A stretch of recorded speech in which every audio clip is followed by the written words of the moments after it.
We have seen an absolutely transformative election result this election, and we're going to unpack it for you here at the Australia Institute. I'm Ebony Bennett, I'm Deputy Director, and I'm joined by Browne, Head of our Democracy and Accountability Program. We've seen a change in government to the Labor Party. We've got a new Prime Minister, Anthony Albanese, but one of the big takeaways coming out of this election was the absolute collapse of the coalition vote, the Liberal Party in particular, suffering major swings in the inner cities, and a big shift away from the major parties towards minor parties and independents who were running on platforms of climate action and in particular integrity issues and restoring integrity to the federal parliament. Bill, why do you think the issue of integrity was so important to voters this election? The reason we see such a focus on integrity is because it hasn't been properly dealt with in the last term of government. We had a promise from the Morrison government to bring in an integrity commission before the last election, and it didn't happen. And ultimately, there was growing discontent around a variety of issues. The distribution of grants, which favoured marginal electorates and coalition electorates, the growing number of political appointments to the Administrative Appeals Tribunal that considers government decisions, are just some examples of how people weren't feeling like integrity was a priority of the government. And the numbers are really going to shift in this next parliament, and we'll see strong support not just from the Labor government but also from the Greens and the crossbench for strong integrity measures. And Bill, why is that so important? What does this election result tell us about how much voters want to see some change in this space? I think the reality is that the big loss of votes for the coalition and that strong support for minor parties and independents is proof that people are looking for things to be done differently.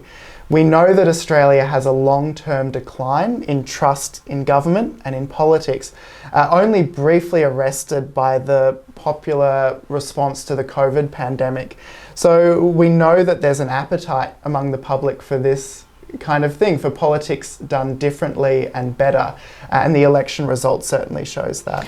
And Bill, the Labor government has obviously committed to a strong Federal Corruption Commission with teeth. Ideally, we'd want to see that implemented before the end of the year. How likely is that with the new numbers coming into Parliament?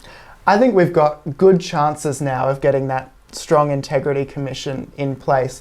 It might be a minority government or a narrow majority for Labor, but if you count up the number of politicians who support a strong integrity commission, that's now at a supermajority level. So I think there's no reason why we shouldn't have it in place before the end of the year.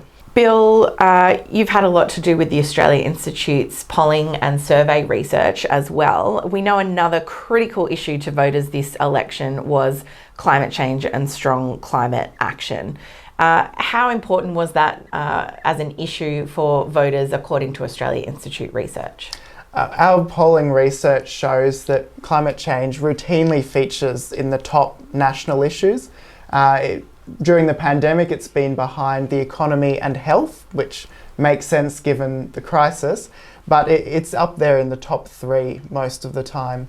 And you see that in the result in the election as well. Those teal independents that made climate one of the top planks of their agenda. And potentially 3 Greens elected in Brisbane, 3 electorates in Brisbane. That's right, a real surprise. They went under the radar, but that shows that there's this growing concern about climate change and it not being addressed. And there's likely to be a climate majority in the Senate as well.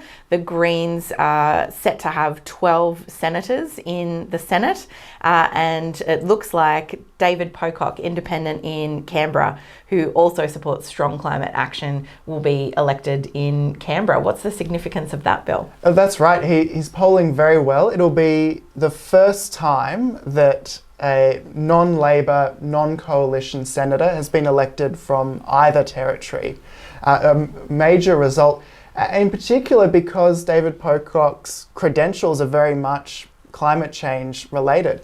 In fact, it was a focus of the attack ads criticising him that he had been involved in climate change protests and taken positions on climate change in his career. Just to wrap up, we've seen issues of climate change and integrity really at the forefront of voters' concerns this election.